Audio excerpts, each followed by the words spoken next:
Olá, muito boa tarde. Começa agora mais um programa Mercado Futuro. Eu falo aqui do estúdio da B3. B3 é o novo nome da bolsa, que é Brasil, a Bolsa Balcão. E o assunto do programa não pode ser mais interessante hoje. Eu aviso você que este programa você pode assistir, seja aqui pelo canal do Boi, pelo Facebook, e você também pode ver na página do programa no YouTube, chama-se Programa Mercado Futuro.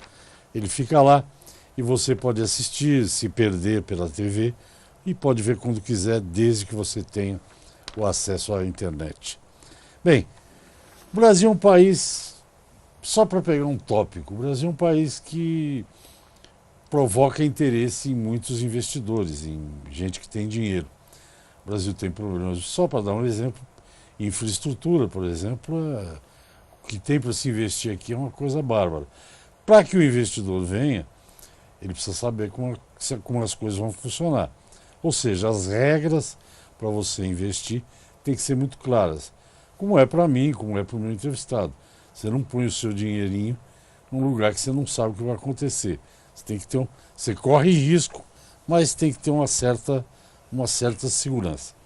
Bom, o meu entrevistado é banqueiro, ele é italiano, mas morou no Brasil, estudou no Brasil, portanto fala um português e deve falar italiano, deve falar, enfim. Trata-se do Alessandro Bianchi. Ele é vice-presidente de um banco que eu escrevi a letra pequenininha, Alessandro, boa tarde. Boa tarde. E eu não consigo ler. Ele é vice-presidente do Chatsworth Securities, é isso? Corretto. Esse banco é um banco de investimento americano. Sì, è un banco di investimento americano fondato nel 1994, è un banco specializzato in private placement, ou isso que significa?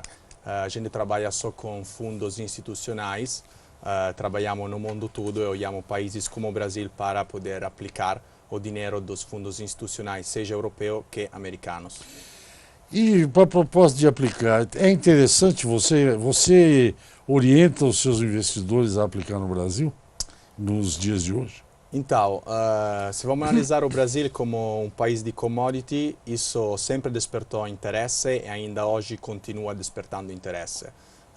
O problema do Brasil, vamos dizer que se fizer uma análise macroeconômica e vamos analisar o índice da inflação, está diminuindo, mas se vamos analisar o PIB brasileiro, tivemos uma leve recuperação nos últimos 3 trimestres. O problema é que se vamos analisar mais em detalhe, vamos analisar, por exemplo, o PIB real, ou seja, descontando da inflação, a linha de crescimento do país é uma linha horizontal.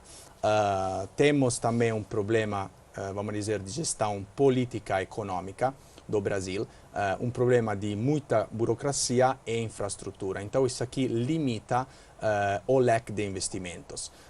Para o estrangeiro, o Brasil é considerado um país de commodity agrícolas, ou seja, o estrangeiro tem interesse em investir em commodity, que podem ser produção de soja, produção de milho. Vamos lembrar que se falamos, por exemplo, de investimento chinês, o chinês é lógico que quer integrar verticalmente a cadeia de produção entre China e Brasil, então quer fazer investimento, por exemplo, na soja. O Brasil é o principal, junto com os Estados Unidos, exportador da soja na China. Se vamos analisar na área de commodity, por exemplo, os Estados Unidos, relações Estados Unidos-Brasil, sabemos que o Brasil exporta para os Estados Unidos produtos como tabaco, e madeira, então e café, são 3, vamos dizer, produtos que despertam interesse para os Estados Unidos. Se o Brasil hoje abre o investimento para o estrangeiro, referente a terras de estrangeiro para poder ser investida no Brasil, eu acho que as medidas têm que ser as seguintes. O Brasil tem que ter uma boa gestão econômica política, não adianta que as terras, vamos dizer, melhores, de maior produção, de maior eficiência, sejam dadas, vendidas pelo estrangeiro. O Brasil tem que fazer um programa onde os terrenos, por exemplo, mais afastados, onde a produção é limitada, onde precisa do intervento, do know-how do estrangeiro, aí pode fazer um programa de parceria. Se hoje vamos a ver os investimentos, como tu acabaste de falar, a área de infraestrutura é um problema muito grande no Brasil, é um problema que assusta muitos investidores. Semana retrasada ero com um grande empresário de produção de soja e ele me estava explicando que para ele é mais caro transportar a soja do Mato Grosso a um porto brasileiro que da um porto que na questão pode ser Santos até a China. Então tem um grande problema de logística e de infraestrutura no Brasil. Esses fundos que você representa, por exemplo, você investir em estrada, ou em ferrovia, ou em hidrovia, ou em porto, é um investimento de muito longo prazo. Há interesse dos investidores em fazer investimento para longuíssimo prazo? Sim, há um tipo de interesse. Vamos dizer, a preocupação principal de um investidor são dois. Primeiro, o investidor quer saber de retorno, ou seja, é muito simples para o investidor quanto eu invisto e quanto é o retorno, quanto é o meu payback period, ou seja, em quanto tempo vou a ter de volta o capital investido, e o problema de execução. E aí, no problema de execução, se vamos analisar no detalhe, tem um problema de burocracia do país, tem um problema de impedimento, por exemplo, de execução de trabalhos, então vão haver os riscos envolvidos. Por todos esses riscos, para ter também a mesma moeda, que é um risco para o investidor, porque é uma moeda com muita volatilidade, não é uma moeda forte, como se está falando, por exemplo, do euro, quando o investidor vai investir na Europa também, o investidor quer investir no Brasil, gosta de infraestrutura, especialmente stavo falando di progetto agora, estão indo muito progetto di aeroporto, costruzione di aeroporto, specialmente di carga. Aeroporto dedicato 100% carga, então não aeroporto, como se chama, de mixed use, porque aqui no Brasil tem aeroporto, por exemplo, seja que são comerciais, mas são também aeroporto de carga, então são misturados. Estão fazendo esses programas, muitos interessados no Brasil. O problema para o estrangeiro é que o estrangeiro, para poder investir no Brasil, quer pagar um prêmio para todos esses fatores que acabamos de analisar. Entendi. Mas eles, de uma maneira geral, eles se interessam por esse tipo de investimento Sim, de longo prazo. se interessam, especialmente investimento ligado também a projetos infraestruturais, por exemplo, ligado à energia solar. São muito queridos dos investidores estrangeiros, porque também no Brasil é um país onde, se analisarmos o cenário macroeconômico e o cenário do print do Brasil, é um país onde naturalmente é o país maior como produção de recursos naturais, é um país onde não tem guerra, então é um país que favorece investimento. O problema do Brasil é a gestão político-econômica e o problema da moeda. Ok, nós vamos falar disso mais adiante, só que agora, Alessandro, vou te pedir um intervalo aqui, tá bom? Tá bom. A gente volta já já. Eu converso com o Alessandro Bianchi, ele é um banqueiro internacional, trabalha nos Estados Unidos, de private, que são grandes fundos. Quando eu falo, às vezes eu brinco aqui, quando se fala de investimento na Bolsa em Chicago, que não tem, às vezes, muito... distorce um pouco a lei da oferta e procura, né? Quando os fundos entram muito, eu digo que esses fundos, as proprietárias são as velhinhas endinheiradas de Wisconsin. Só uma bobaginha. Vamos ao intervalo e volto já. Ok, estou de volta ao programa Mercado Futuro. Eu converso com o Alessandro Bianchi. Ele trabalha num banco que cuida de fundos, que faz investimentos no mundo todo. Duas coisas que o Alessandro falou que eu queria esmiuçar melhor. Mas antes de eu perguntar isso, no começo da sua conversa você falou da China. O Brasil exporta praticamente, sei lá, 40, 50 milhões de toneladas de soja para a China. Acho que é 50% do que produz por aí. Sim. 110 milhões foi a última safra de produção de soja. Então, o que você quer dizer quando você afirma que a China quer verticalizar? Ela quer originar a soja no Brasil, ela quer... Porque os chineses gostam muito de soja em grão para criar emprego lá, eles esmagam lá, certo? Fazem farelo. O que significa esse verticalizar que você falou? Esse espero pessoalmente para o Brasil que não vão entrar os chineses como entraram na Europa, né? Porque o chinês é um país que trabalha em volume, então não é um país que agrega know-how quando vai fazer investimento. Quando quis dizer e falei de verticalização, basicamente é verticalização do processo de produção e de revenda, ou seja, Qual é o interesse do chinês? O chinês quer comprar terras brasileiras, está louco para investir no Brasil, para comprar terras do brasileiro de produção de soja, gerencia esses terrenos, pega a produção desses terrenos e exporta na China para uso da China. Então, ele usa o país basicamente como se usava 400, 500 anos atrás, como na época das colônias. Então, eles investem, produzem e exportam, não agrega valor. O problema dos investimentos chineses, vamos dizer, os europeus fizeram, é um exemplo, fizeram vários erros com os chineses. O primeiro erro foi quando abriram o WTO, ou seja, a concordada de livre comércio. Então, os chineses têm um custo de mão de obra muito mais barato rispetto à Europa e rispetto aos Estados Unidos. O chinês é bancado do governo da China quando faz investimento, então é lógico que um investidor privado tem preferência que a ganhar mais. Então, o chinês usualmente paga um prêmio de um 20-30% referente ao valor verdadeiro da empresa ou do investimento. Por exemplo, se vamos fazer uma empresa de produção de commodity agrícola, se vai vir um investimento americano, vamos supor que o americano vai pagar 100, o chinês vai pagar 130. Por quê? Porque é bancado do governo chinês para poder fazer esse tipo de investimento. Por isso que na Europa se geraram muitos problemas. Um dos últimos casos mais emblemáticos foi o caso da empresa Kuka, uma empresa alemã que os chineses destruíram completamente. Os donos da empresa da Kuka venderam para a China, venderam um prêmio, e o problema chinês é que não sabe gerenciar, não tem uma mentalidade ocidental, não é parecido a uma mentalidade brasileira ou uma mentalidade europeia. Inclusive, na minha experiência de trabalho, eu morei 2 anos em Pequim, então, vamos dizer, a sorte do Brasil, se podemos falar assim, é que o chinês não gosta muito do Brasil. O chinês vem o chinês mora basicamente a China é basicamente como o interior do Brasil, não mora em grandes cidades.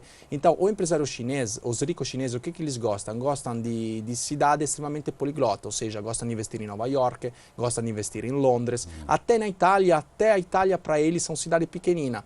Então, assim, vamos dizer que o Brasil tem algumas barreiras para poder os chineses entrar. Para os chineses é muito difícil também entender a burocracia brasileira, fora de um forte... Eles não têm muita burocracia na China, apesar de ser... Porque eles não são... Não tem. Eles não são livre mercado.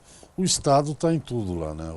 Sim. A mão do Estado, né? Sim, a mão do Estado está em tudo, mas na China, por exemplo, não tem copyright, ou seja, qualquer um... a China, o que fez? Os chineses foram muito espertos, porque, por exemplo, se vamos dizer que o chinês, e aí depende das medidas do governo brasileiro, pode investir na Europa, pode comprar 100% de uma empresa, por exemplo. Se europeu ou americano vai investir na China, é obrigado a fazer uma parceria com um chinês. E o que acontece? O chinês absorve o know-how da empresa que é incorporada na China, não tem lei de copyright, ou seja, se você produz, por exemplo, esse copo, posso copiar exatamente igual. Então, o que fizeram? É um joguinho que fazem faz 10 anos. O governo deixa a moeda muito baixa, um custo de produção muito baixo, e são voltados para exportação. Agora, nos últimos anos, estão focados também no mercado interno, porque os chineses estão enriquecendo, mas o negócio da China é trazer empresas de fora para dentro, eles copiam os produtos, se desenvolvem tecnologicamente e exportam. Parece que o Japão já fez isso num certo período. Exato. A propósito do Japão, você falou um negócio de comprar terra no Brasil e tal, que o Brasil é um país complicado em algumas coisas. Por exemplo, teve uma época que o Japão fez um acordo, não sei se você se lembra, era no Mato Grosso, por ali, para produzir, não Minas, produzir arroz aqui, para exportar, que é o que você falou, chinês. Produz soja aqui para levar para lá. E os japoneses, depois de uns 10, 12 anos, desistiram. Será que isso aí é possível, é rentável? Então, o japonês é completamente diferente do chinês. O japonês é um povo... E os coreanos também são diferentes. Sim, eu morei nos 3 países. Morei em Osaka, no Japão, em Seul, na Coreia e em Pequim, na China. Então, vamos dizer, conheço as três populações. São um cara diferente dos outros.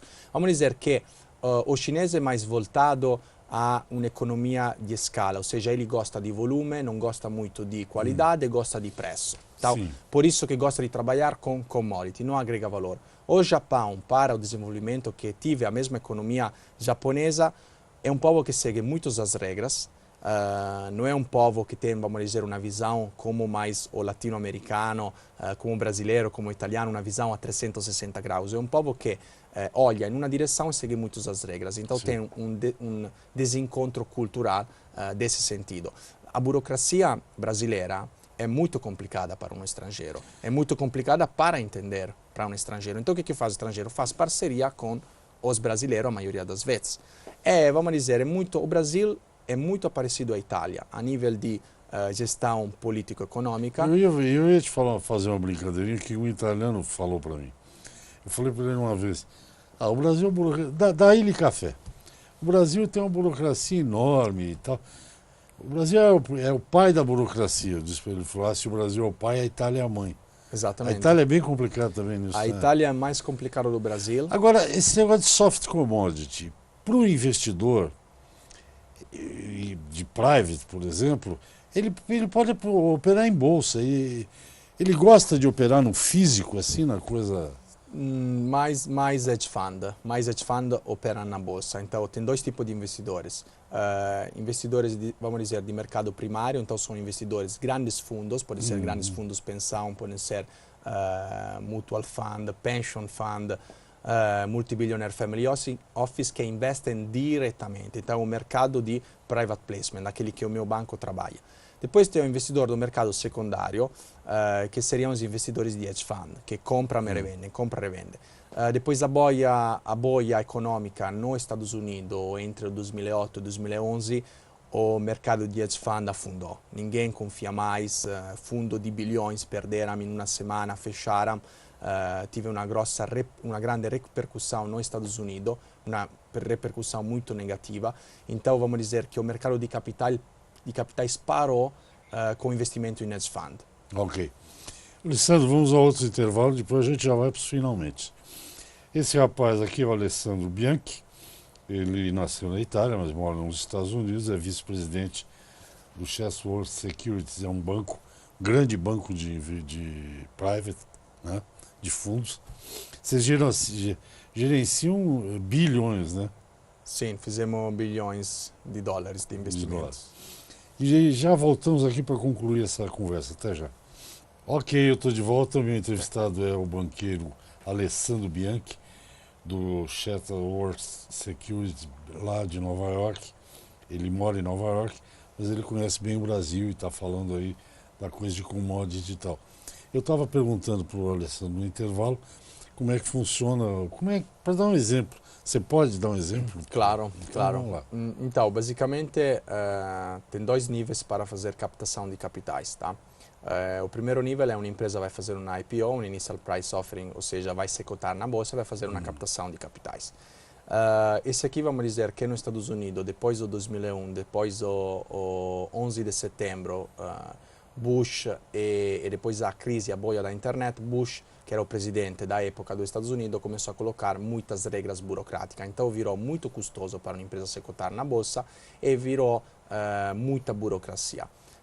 O segundo jeito, e agora estou chegando, aonde os capitais se mudaram, é o private placement, ou seja, o dono de uma empresa, ao invés de cotar a empresa na bolsa e ir do singolo a captar dinheiro, pode ir através grandes fundos institucionais. Ou seja, vamos supor que eu tenho uma empresa que produz café, quero vender a minha empresa 30% de equity das ações da minha empresa. Ao invés de cotar na bolsa o 30% de ações da minha empresa e fazer todo o processo burocrático da bolsa e ser controlado da um ente controlador que vai controlar todos os meus balanços, tudo da minha empresa, vou através mercado privado, ou seja, private placement. Vou através fundos institucionais.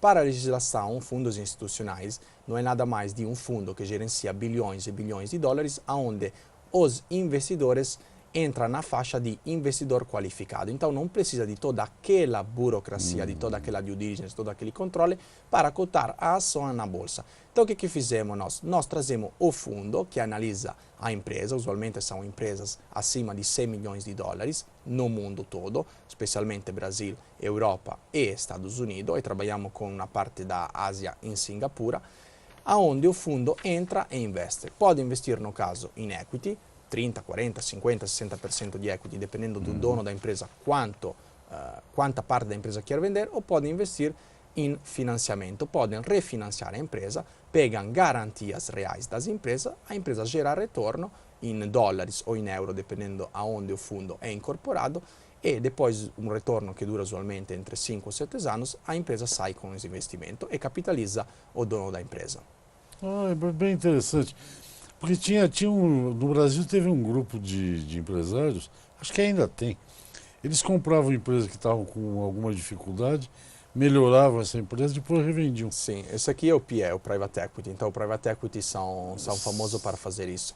Eu, antes de trabalhar em banco, trabalhei 5 anos em Private Equity, reformei a maioria das empresas brasileiras. Então, o que faz o fundo da Private Equity? Compra com desconto, compra em uma situação que, de repente, a empresa não é tão rentável, entende o potencial, eles fazem uma exit, usualmente, da carteira em 5 anos, tem um leque de vários investimentos, entra o investimento, reestrutura a empresa, reforma a empresa e vende a um preço prêmio. Vou te fazer uma pergunta que não sei, não combinamos então, mas tem, por exemplo, nos Estados Unidos, Donald Trump significa volatilidade? Como é que o mercado, vocês do mercado, analisam isso? E já vamos fazer a segunda pergunta. E eleições no Brasil 2018 também interferem nesse movimento do dinheiro? Então, vamos responder a primeira pergunta, vamos por parte. A primeira pergunta, Donald Trump gera um pouco de volatilidade, claro que gera um pouco de volatilidade. Olha, quando queriam, por exemplo, fazer a medida de colocar 35% de imposto entre México para importar os produtos nos Estados Unidos. Se ele ia colocar, e não vai colocar uma medida dessa, bolsas de Nova York cai. Por quê? Porque basicamente a maioria das empresas americanas tem uma produção no México. México e Canadá, vamos lembrar com o telespectador que tem um acordo de livre comércio, então os produtos entram e saem sem pagar imposto. Então a maioria dos empreendedores americanos tem a produção no México, por quê? Porque é mais barata. Então, algumas medidas de Donald Trump e também por o track record de Donald Trump não é um político, Donald Trump é um empresário, gera e está continuando gerando um pouco de volatilidade. O que Donald Trump vai centrar a economia dele? Donald Trump vai centrar un'economia protezionista. O que significa protezionista? Protezionista que ele quer proteger os Estados Unidos contra, por exemplo, a produção da China, quer trazer tudo dentro dos Estados Unidos. O melhor jeito para os americanos, o jeito mais fácil, que é aquilo que está atuando Donald Trump, qual é? O dólar é sempre a moeda mais forte do mundo. O Banco Central dos Estados Unidos é sempre o sistema mais seguro do mundo.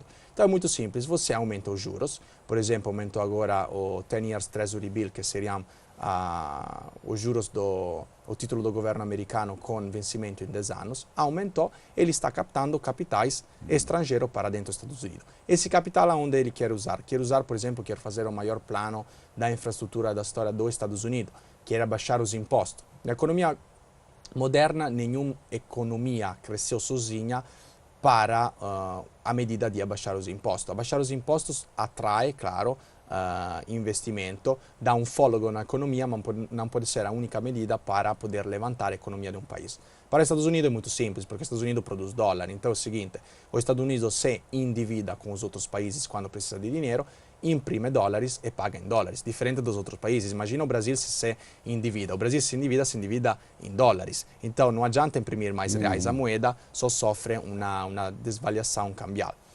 Respondendo à segunda pergunta, o presidente do Brasil, ainda é cedo para o estrangeiro pensar um pouco nisso, mas o que traz volatilidade? Ou seja, qualquer presidente chega no Brasil em um momento político-econômico, especialmente do track record que teve o Brasil nos últimos 3 anos, gera volatilidade. Por quê? Porque ninguém sabe, primeiro, quem que vai ser elegido, e segundo, quais são as medidas futuras do país, do presidente que vai ser elegido. De qualquer maneira, o investidor estrangeiro, ele chega a ter conhecimento, eu acho que não, que o Brasil precisa ter uma reforma previdenciária, Sim. reforma tributária, porque no fundo, o que você chama de burocracia e tal, no fundo se ele não fizer essas reformas, a gente fica atolado. O país tem que ser fácil. O Brasil como economia protecionista, vamos dizer, tem uma grande coisa que qualquer produto que é já produzido no Brasil e você quer trazer da fora para dentro do Brasil, você paga um imposto de importação muito alto. Concordo com essa medida, porque você assim não cria, como aconteceu no caso com a China e a Europa, Então criar uma economia de proteção. Antes ou depois o Brasil tem que se abrir porque tem que se expandir a economia. O Brasil fatura mais ou menos um PIB de 1,7 trilhões de dólares, então é considerada a oitava economia do mundo, não pode só se focalizar em produção de commodity, não pode estar o dinheiro na mão de poucos, mas tem que se desenvolver em know-how. O que eu faria se seria na gestão político-econômica do Brasil? É muito simples. O Brasil é um país maravilhoso, tem praia, tem mar, é um paraíso. Começa a criar hub tecnológico, onde as empresas de tecnologia não pagam imposto, aonde você começa a desenvolver a tecnologia em, por exemplo, lugares perto da praia. Vão vir um monte de empresas estrangeiras a investir dinheiro no país. Não, boa. Em vez de interiorizar, ir para o litoral. Começa a externalizar, claro. Boa ideia. Alessandro, fala. As empresas, não, estava dizendo, as empresas, imagina, vão investir no Nevada, onde temos deserto. Então, por que não podem ir a investir no Brasil, em uma praia paradisíaca, onde você, em um hub tecnológico, pode, pelos próximos, por exemplo, 5 anos, não pagar imposto. Uma segunda medida pode ser, por exemplo, pessoas, agora, na área de tecnologia, se está desenvolvendo muito a área de Tel Aviv. Por exemplo, colocar um acordo entre vistos das pessoas que moram em um determinado lugar para entrar no Brasil, um livre comércio nesse sentido, onde eles não pagam impostos. Isso aqui são medidas que ajudam a desenvolver o país e que trazem tecnologia externa para dentro. Mas gostei da sua ideia, nosso tempo já acabou, viu, Alessandro? Eu te agradeço, muito obrigado pela entrevista, espero te ver em breve aqui no Brasil, trazendo dinheiro, explicando, fazendo as coisas ficarem mais fáceis aqui. Um prazer te entrevistar, te conhecer. Até a próxima oportunidade. Muito obrigado. Prazer meu, muito obrigado. Gente, é isso. Até o próximo programa. Obrigado, tchau.